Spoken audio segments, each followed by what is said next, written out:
Hi దోస్తులు అందరు ఎలా ఉన్నారు? అందరూ బాగున్నారు కదా? మేము ఈరోజు అయితే జిమ్మలు తీసుకోవడానికి కువైట్ సిటీ షెర్క్ అయితే వచ్చాము. ఇక్కడ తాజా జిమ్మలు అయితే ఉంటాయి.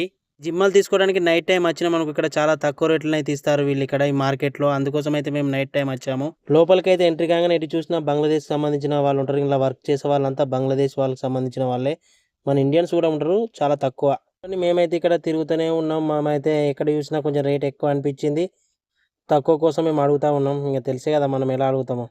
సౌక ఈ మార్కెట్లో అన్ని దేశాలకు సంబంధించిన జిమ్మలు అయితే ఉంటాయి. కానీ మా ఈరోజు అయితే ఇండియాకు సంబంధించిన జిమ్మలు అయితే లేవు. ఇక్కడ జిమ్మలతో పాటు ఎండ్రికాయలు, రొయ్యలు కూడా ఉంటాయి. ఈ మార్కెట్లో చాలా తక్కువ రేట్లోనైతే అమ్ముతారు. మనకైతే ఎండ్రికాయలు కూరనైతే చేయడం చక్కగా రాదు. ఒక 5 కిలోల రొయ్యలు తీసుకున్నాం. తర్వాత వచ్చేసి గడ్డి పరక అంటాం కదా మన ఇంటికల్లా, గడ్డి జిమ్మ అని, అది అయితే తీసుకున్నాము. తర్వాత రవ్వులు కూడా తీసుకున్నాము. మేమైతే కిలోల చొప్పున అయితే తీసుకోలేం, డైరెక్ట్ పీసుల చొప్పున అయితే మాట్లాడుకున్నాం. ఒక్కొక్కరు అయితే 2 దినాలు అయింది, 6 దినాలకు 3 పీసులు అయితే ఇచ్చారు. 5 కిలోల రొయ్యలకు వచ్చేసి ఇది ఒక్కొక్క కిలోకు దినార్ నూసు అయితే పడ్డది రేటు. 5 కిలోలు అయితే రొయ్యలు కూడా తీసుకున్నాము. కవర్లలో ఉన్నాయి కూడా చాలా తక్కువ రేట్ అని చెప్పారు. కానీ వీటిని చూస్తే బాగా అనిపించలేవు. అందుకే మేము అక్కడ ఐస్లో వీటిని అయితే చేపలు అయితే తీసుకున్నాము. ఇక్కడ చూడండి బొచ్చలు కూడా ఉన్నాయి.